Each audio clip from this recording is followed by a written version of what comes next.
Every night before closing, librarian Mia found the same dusty old book, lying open on the last page. No matter where she shelved it, the book was massive, bound in crumbling leather, and smelled faintly of mildew and something else. Something distinctly human, like old blood.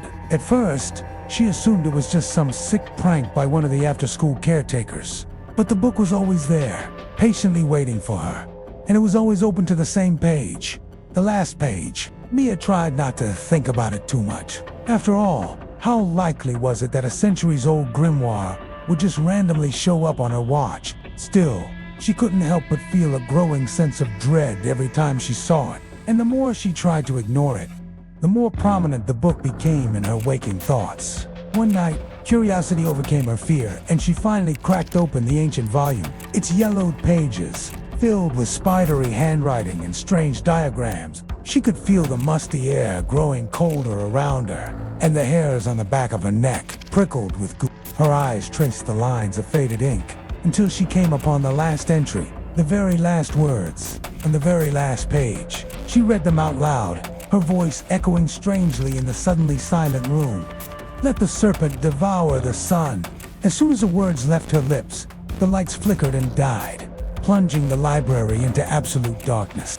A low growl rumbled through the stacks of books, and then a shape began to emerge from the gloom. It moved silently between the bookshelves, its form shifting and flickering like a candle flame in the wind. Mia watched in petrified silence as the dark shape glided closer and closer, revealing the face of an emaciated old man with eyes like burning coals. His lips moved, and she strained to hear what he was saying, but his voice was a silent scream in her head.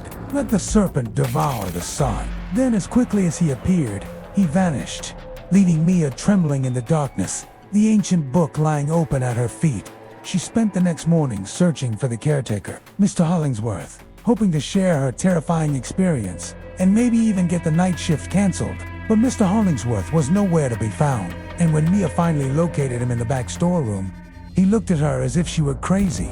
"You said you needed something, Mia," he asked, his voice raspy from disuse. "I'm sorry. I didn't mean to wake you," she stammered, her composure returning. "I just need to ask you something." She hesitated, unsure if she could trust this man who seemed so profoundly deaf to anything supernatural. But she had no choice. She needed help. Taking a deep breath, she told him about the shadowy figure and the ancient book. Mr. Hollingsworth listened patiently, his expression unreadable. When she finished, he remained silent for a long moment. "That's impossible," he finally said, his voice flat. "There are no ghosts here." Disappointment washed over Mia, but she pressed on.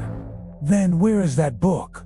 "I found it on the shelf. I thought maybe you put it there." "That book has been dead for centuries," he said, his voice tight. "It's not a ghost, Mia.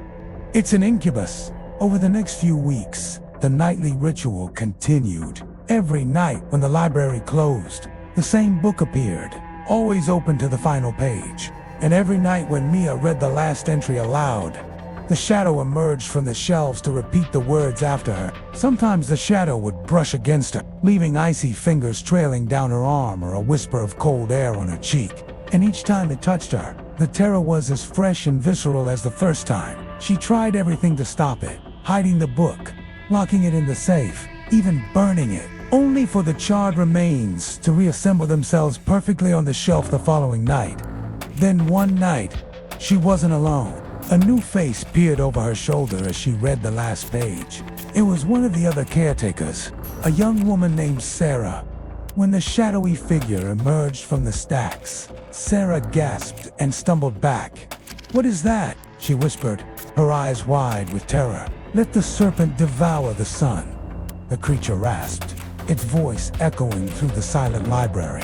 "Let the serpent devour the sun," Sarah whispered back, her voice shaking. And as she spoke the words, Mia felt a surge of hope.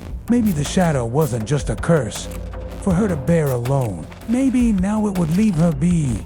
But the shadow only grew stronger, its form solidifying into a grotesque parody of a human. And as it advanced on the pair, its eyes burning with unholy light, Mia knew they wouldn't be spared. Now, whenever the library closes, staff swear they hear those words, whispered softly from the dark corners, as if the spirit is begging someone else to finish the story. Thanks for watching. If you enjoyed this story, please leave a like and comment below with your scary story ideas.